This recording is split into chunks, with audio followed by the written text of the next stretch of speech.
안녕하세요. 건법부자 유상목 법무사입니다. 안녕하세요. 조건입니다. 네, 안녕하세요. 반갑습니다. 네. 네.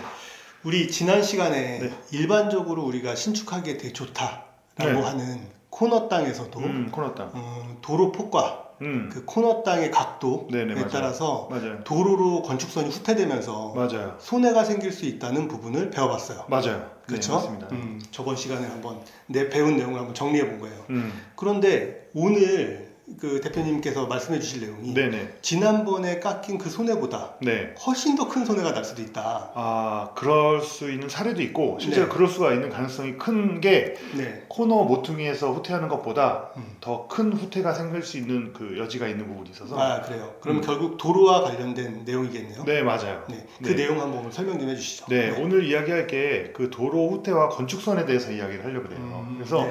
기본적으로 그 준비한 자료를 보여드리기 앞서 설명드리고 싶은 거는 뭐냐면 일정 폭의 도로를 확보하기 위해서 네. 예, 그 이유는 뭐 소방차라든지 자동 차량이 통행이 가능하도록 일정 폭의 도로를 확보하기 위한 기준이 있고 네.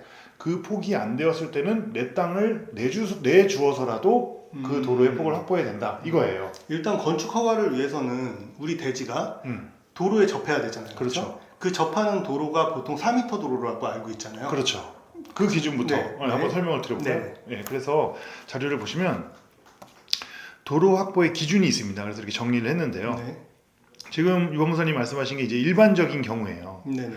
그게 이제 잘 알고 계신 것처럼 너비 4m 이상을 확보를 해라. 그래서 내가 접하고 있는 땅의 전면 도로의 소요폭이란 말이 접하고 있는 폭을 얘기하는 겁니다. 네네. 그래서 그 접하고 있는 폭이 너비 4m 이상은 되어야 한다. 네, 라는 그러면 기준이고. 우리 네. 일반적으로는 건축 허가를 위해서 4m 도로에 접한 부지만 찾는데 네네. 꼭 그럴 건 아니고 그 4m의 도로를 확보할 수 있다면 네. 확보가 지금 안 되어 있는 상태의 부지도 네. 우리가 접근할 수 있다. 그럼요. 얼마든지. 네, 안 되는 건 없어요. 다만 네. 그런 경우에 내가 실익이 있는가, 거기에 대한 손해가 있는가, 이득이 있는가를 볼 수 있는 그 해안이 있어야 된다는 거죠. 그렇겠죠. 네, 그래서 네. 그 일반적인 경우가 네. 너비 4m 이상의 도로에 접해 있어야 한다예요. 그래서 너비 4m 이상의 도로를 확보하는 뜻은 뭐냐면 대지가 있고 또 그 맞은편에 대지가 있다면 그 중간에 도로 폭이 4m가 확보되어야 된다. 그러니까 네. 우리가 건축 허가를 접수를 하면 네네. 4m 도로 폭이 확보가 됩니까? 네. 라고 물어보고 네네. 확보가 안 되면 허가가 안 나오는 거죠. 그렇지만 지금 당장 4m가 아니더라도 확보할 수 있는 방법이 있으니까. 그렇죠. 네, 그 그거를 방법을 설명을 우리가 드리는 거예요. 제시하면 네네. 이제 건축을 허가 할 나올 수 수 있죠. 있겠죠. 예, 그렇죠. 그래서 4m가 이상이면 상관없어요. 뭐 6m, 8m는 문제가 전혀 없고 4m 이상이니까. 근데 그렇지 않은 경우를 한번 제가 준비를 해봤어요. 네네. 그래서 너비 4m 폭이 안 되는 경우에 4m 확보 기준입니다. 그래서 만약에 접하고 있는 도로가 2m였어. 네. 그러면 지금 법무사님 말씀하신 것처럼 건축 허가를 위해서는 4m를 확보하면 되는 거 아닙니까? 그렇죠. 그래서 확보를 하려면 이런 식으로 확보가 되는 거예요.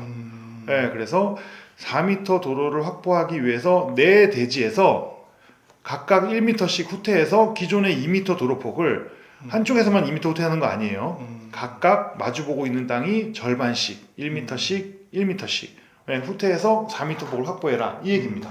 만약에 네. 이게 도로폭이 2m가 아니고 3m였다. 네. 그러면 내 0.5m 땅, 씩? 그렇죠. 0.5m, 맞은편에 있는 대지 0.5m 후퇴해서 네. 확보를 하는 거예요. 자, 그런데 이때 후퇴되는 이 땅들은 네.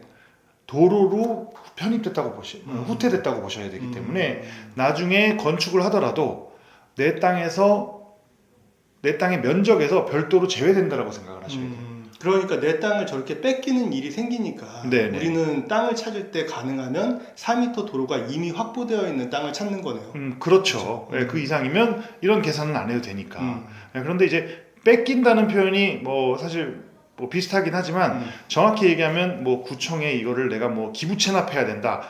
그렇게 뺏기는 건 아니에요. 아, 그래요. 소유는 내 땅이야. 그러니까 사도 같은 게 되는 거예요.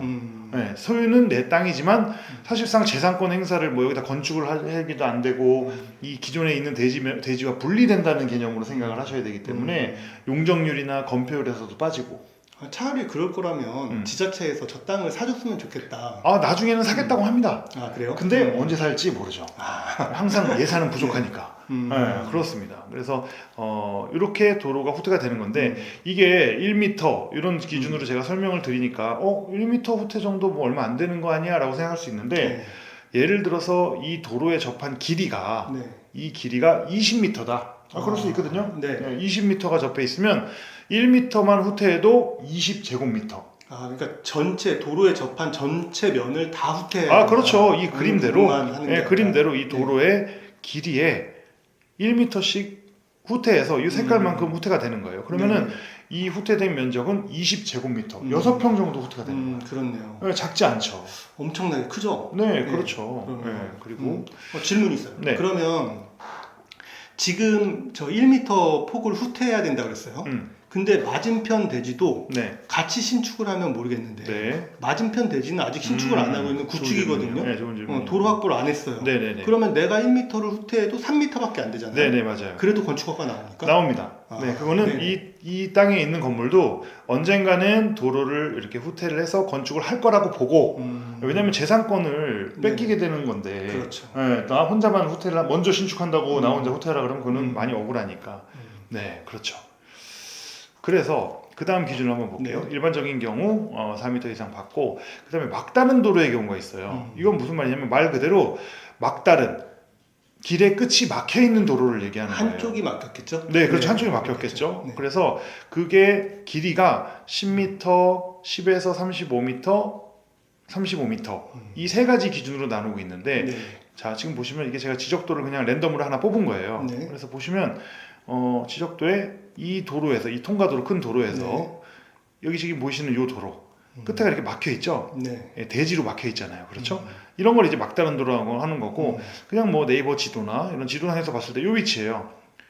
1583-22번지 여기 1583-22번지 지금 그 육안으로 봤을 때도 이 길에서 길이 막혀 있지 않습니까? 요 끝에가 이런 막다른 도로를 얘기하는 거고 길이 10m, 10에서 35m, 35m는 뭐냐면 이 길이를 얘기하는 거예요. 막다른 도로의 길이.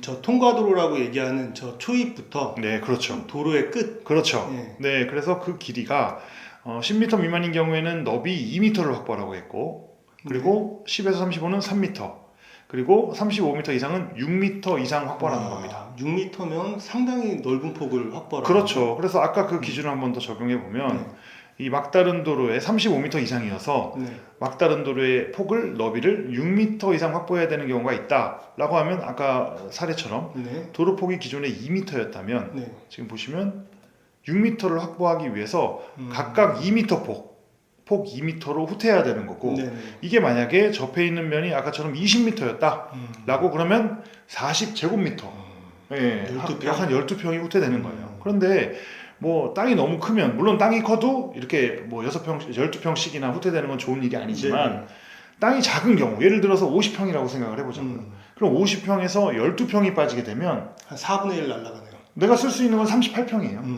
네, 그렇죠. 그러면은 사실 그거는 가격이 얼마인지는 또 모르고 또 그 땅의 용도가 무엇인지는 모르겠지만 그리고 또 이걸 지금 당장 건축을 안 하더라도 이 법이 바뀌지 않는 이상 향후에 나중에 건축을 하더라도 그 후퇴가 적용되게 되면 손해가 막심하죠. 그렇죠. 네, 그래서 이런 기준은 반드시 알아야 돼요. 실제로 후퇴되는 이 부분은 건축물의 그 용적률과 건폐율에도 전부 다 빠집니다. 빠지는 거예요. 다 빠집니다. 네, 그러니까 쓸모없는 부분이 돼서 그냥 별도의 도로, 사도로 그냥 나누어진다라고 생각을 하셔야 돼요. 네, 그래서 제가 최근에 검토한 사례가 있어요. 그 마포구 서교동인데 이 길이 지금 보시면 이쪽 통과도로부터 쭉 돌아서 막힌 도로예요. 네, 막혀 있는 도로. 그러다 보니까 이 길이의 폭이 그때 35m가 넘었어요. 그래서 6m 도로폭을 확보해야 되는 땅. 그래서 전체 대지 면적이 이 두 필지 해가지고 81.6평이었는데 도로로 13평이 빠진 거야. 와, 서교동 그 비싼. 그렇죠. 땅값 그 비싼. 네, 그렇죠. 서교동 뭐 평당 한 5천만 원씩 한다고 해도 13평이면 뭐 한 7억. 5, 35, 그렇죠. 5, 그렇죠. 6억 6억 5천 이상, 한 7억 가까이. 그래서 실제 사용하는 면적이 68평이 되는 겁니다. 이런 것들을 매입하는 사람이 이 부분을 알고 매입했다면 그러면은 문제가 없겠지만 예, 그렇지만 그렇지 이 않다면 부분을 모르고 매입했다면 치명적이죠. 지금 6억 5천만 원을 손해 볼 수도 있는 거예요. 그렇죠. 치명적이죠. 그래서 그러네요. 예, 이런 규정을 알고 했으면 문제가 없는데 네. 모르고 했으면 그거는 정말 사고죠. 우리 지금 자료에 저 그 짙은 음영으로 되어 있는 네네, 이 부분이 지금 그 후퇴되는 부분이 다 부분이에요. 도로로 지금 빠져버리는 부분이잖아요. 그렇죠. 이게 도로의 길이. 저 코너 부분은 전 시간에 배운 맞습니다. 그건가요? 네, 맞습니다. 코너의 가각, 음. 차가 돌기 편하기 위해서 다 적용되는 겁니다. 그렇게 빠졌고 네. 그러면 우측 부분은 네, 지금 이쪽 상당히 많은 부분이 빠졌고 폭이? 밑에 부분, 네, 밑에 밑에 부분은 부분. 좀 적네요. 그거는 왜 그러냐면 이 막다른 도로도 네. 이 도로 모양이 항상 뭐 직각이고 뭐 수평한 게 아니잖아요. 이쪽 도로의 폭은 조금 더 넓고 네. 이쪽 도로의 폭은 조금 더 작다 보니까 6m를 확보하기 위한 후퇴 폭이 달라지는 겁니다. 그렇네요. 도로의 위치별로 달라지는 거예요. 음. 네, 그래서 이 맞은편은 나중에 후퇴한다고 보고 이 끝선부터 맞은편에 나중에 후퇴할 거 생각했을 때 고려했을 때가 얘가 6m가 되도록 하고 여기도 6m가 되도록 한 건데 이 도로의 폭이 현재 네. 이 도로의 폭보다 넓은 거죠. 그래서 후퇴를 좀 덜 한 겁니다. 네. 이거 이 사례 에피소드 네. 참 재밌는 일이 있었다고. 네, 그거는 이게 네. 이 땅이 네. 그 서교동인데 네. 이 땅을 저희 회사에서 이제 매입을 하라고 이제 매수 제안이 연락이 왔어요. 네, 매수 제안이 제안이. 오네. 네. 네. 그런데 저는 이 땅을 사지 않았거든요. 네. 이런 내용을 아십니까? 네, 이런 내용을 알죠. 네, 알았기 때문에 이제 뭐 그렇고 또 고려해서도 그 가격은 제가 생각하기에 매력이 좀 덜하다라고 이렇게 판단을 했던 건데. 근데 이제 저희가 이제 건축도 하죠. 그러니까 저희가 자체 매입을 해서 건물도 짓지만 뭐 다른 토지주나 건축주분이 찾아오셔서 저희 그렇죠. 회사에서 건물을 지어달라고도 많이 하니까. 그렇죠. 네. 근데 이 땅을 누가 사가지고 오셔서 설계를 해가지고 네. 저희 회사에서 지어달라고 이렇게 같이 상담을 했습니다. 네, 그런 사례죠. 그분은 이제 상당히 이런 부분을 나중에 알았다면 되게 당혹스러울 수도 있었던. 제가 그게 이제 그분한테 그 얘기를 했는지 안 했는지 지금 정확히 기억이 안 나는데 뭐 아무튼 뭐 지금은 다 아시고 계시고 네, 그렇습니다. 네. 하여튼 좋은 사업으로 잘 풀어내셨길 바라고. 그러셔야죠. 네. 네네네. 오늘 그 막다른 도로와 그 전에 배웠던 네. 우리 코너 땅의 네. 도로 우태 네네. 이런 부분 다시 정리하면서 한번 알아봤고 그 땅을 제대로 알고 사지 못하면 결국엔 위험이 항상 어딘가에서도 생길 수 있다. 그렇죠. 라는 부분 한번 되짚으면서 맞아요. 오늘 정리하겠습니다. 네, 알겠습니다. 다음 시간에 뵙겠습니다. 네, 감사합니다. 고맙습니다.